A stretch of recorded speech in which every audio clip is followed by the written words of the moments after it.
বেঈমান কখনো কাঁদে না, আর স্বার্থপর কখনো দেখবেন যাকে বেশি ভালোবাসবেন, মন থেকে ভালোবাসবেন, সেই লোকই স্বামী স্ত্রীর মধ্যে তৃতীয় ব্যক্তি ঢুকবে, দেখবেন সেই সংসার হয়ে গিয়েছে। আমি মূলত দুইটা গাছ থেকে এতগুলো গাছ কেটে।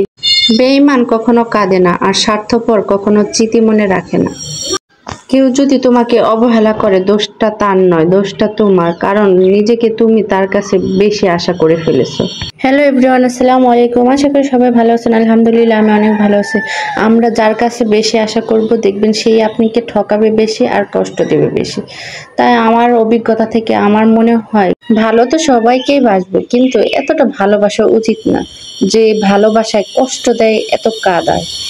ভালোবাসা এত কষ্ট দেয় কেন, এত কাঁদায় কেন? সেটা যে কোনো ভালোবাসা হোক, মা বাবার ভালোবাসা হয়, স্বামী স্ত্রীর ভালোবাসা হয়, ভাই বোনের ভালোবাসা, দেখবেন যাকে বেশি ভালোবাসবেন, মন থেকে ভালোবাসবেন, সেই লোকটা আপনাকে বেশি কষ্ট দিবে এবং কাঁদাবে। আমি তাই মনে করি যে পৃথিবীর সকল স্বামী স্ত্রীর মধ্যে, দুনিয়া যাই হয়ে যাক, দুনিয়ায় যাই কিছুই হোক না কেন, পৃথিবীর মধ্যে জানি এই ভালোবাসাটা সবসময় অটল থাকে। এই ভালোবাসা থাকলে তৃতীয় ব্যক্তির কোনো জায়গা হবে না।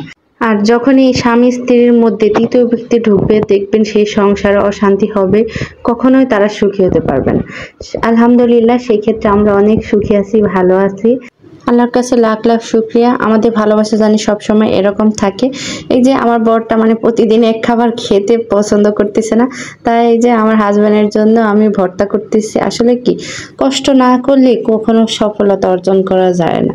আর এই যে কষ্ট করলাম দেখে আজকে এত সুন্দর খাবার করে দিতে পারলাম, আর এত সুন্দর হাসি দেখতে পারবো, এই হাসিটাই আমার কাছে অনেক। আমার বরটাকে যে একটু ভালো খাবার দিব, দেখা যাবে তখন দুনিয়ার সব থেকে সুখী মানুষ উনি খাবার পেলে, এত মজার খাবার পেলে উনি আর কিছু চায় না। ওনাকে শুধু মাঝে মধ্যে একটু ভিন্ন খাবার দিলেই উনি অনেক খুশি। আর যেহেতু এই যে মুনতাহা বাবার আজকে অফিসটা বন্ধ, আর আমরা একটু বিকেলবেলা ছাদে আসছি, যেহেতু ওনাকে পাই না প্রতিদিন। তো শুক্র শনিবার অফিস বন্ধ থাকলে ওনার অনেক কাজ থাকে, আবার ছোটাছুটি করতে হয়। তো আজকে বিকেলবেলা ভাবলাম যে আমার অনেকগুলো গাছ ছিল, যেহেতু বাড়িতে গিয়েছিলাম ঈদের, সব গাছ নষ্ট হয়ে গেছে আর রোদ পাওয়া যাচ্ছে না, তো ভাবলাম যে ছাদে তুলে নেই।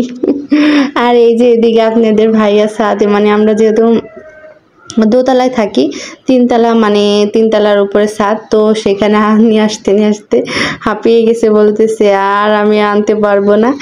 এই যে ড্রাগন গাছগুলো, সব গাছগুলো মরে গিয়েছে। আমি মূলত দুইটা গাছ থেকে এতগুলো গাছ কেটে কেটে বানিয়েছি।